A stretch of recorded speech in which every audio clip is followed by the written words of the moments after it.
咁啊，其實大家好啊，我啱啱換咗呢部 laptop，咁就係喺呢個 MetaBox 去喺網購嘅。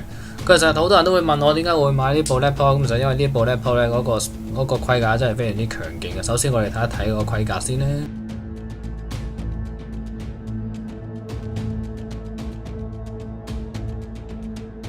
咁首先我簡單介紹下 MetaBox 呢個品牌咧，咁其實佢係喺澳洲嘅其中一個 laptop provider 嚟嘅。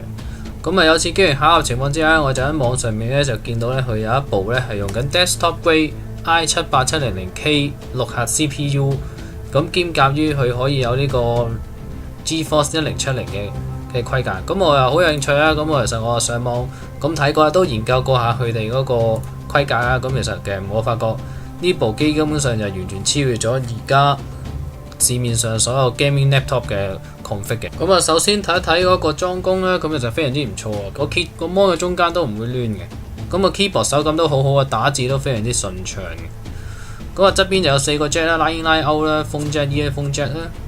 咁背脊咧就有呢個 HDMI out 啦，同埋2個 Type C 頭嘅。另外一邊咧就有個 LAN 線啦，2個 Type C 頭啦，同埋2個 USB port 嘅。咁總共有4個 USB port。背脊都有2個2火安橋嘅喇叭。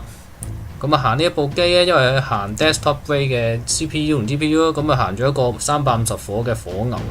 跟住大家都會好有興趣，想知道咧呢粒 i78700呢個6核嘅 CPU 究竟喺呢部機上面嘅表現點樣，同埋佢喺 CS6 嗰個表現又點？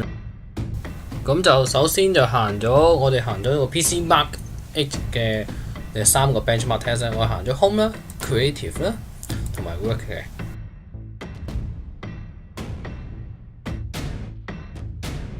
我都再行多一個 Cambridge R15呢個 benchmark 嘅 test 嘅。做咗幾個benchmark 嘅 test 咧，其實我哋就嘗試下咧，就直接去用呢個 Premiere 睇一睇佢 render 4K video 嘅情況係點，係點。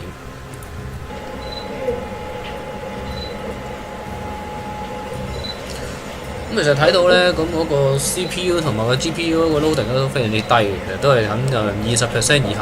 其實就睇得到咧，呢一個 Premiere 喺我呢一部咁樣嘅 MetaBox 嘅 notebook 裏邊咧，嗰個運作係非常之良好。我哋再做多一個咧，就真係相當暴力嘅測試。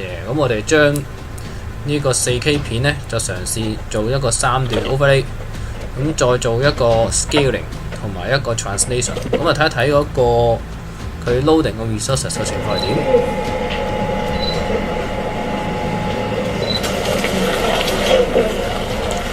其實你見到個 CPU 個 loading 咧就增加咗啦，去到30至40%。嗰個 GPU 都非常之輕鬆嘅。我加咗一個 adjustment layer 啦，我就做咗一個 contrast 啦，加大 contrast 啦，同埋我做咗一個color grading 嘅。我嘗試將佢令到偏綠少少，有少少咁樣嘅懷舊通啦。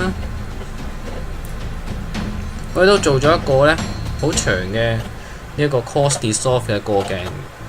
我哋睇一睇呢一個 Premiere 6呢個 CS6 裏面 Premiere 咧，佢嗰個 performance 係點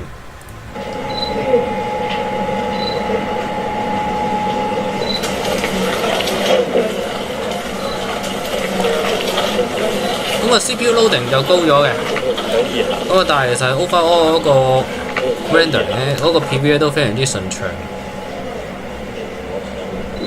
其實我覺得就都非常之滿意啦。如果以 4K 有咁樣嘅 editing， 有咁樣嘅 PV performance， 其實都好足夠咧。我去做一個 video editing。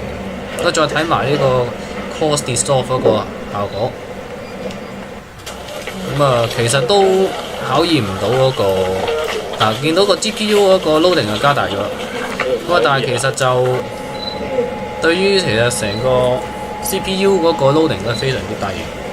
就嚟到最後一個測試咧，我哋就會將呢一段咧就1分26秒嘅影片咧嘅 4K 影片咧，就將佢 export 去做 4K 啦，去做一個1080P 啦，同埋一個 720P 嘅片，我哋睇一睇佢需要嗰個時間有幾耐到嘅。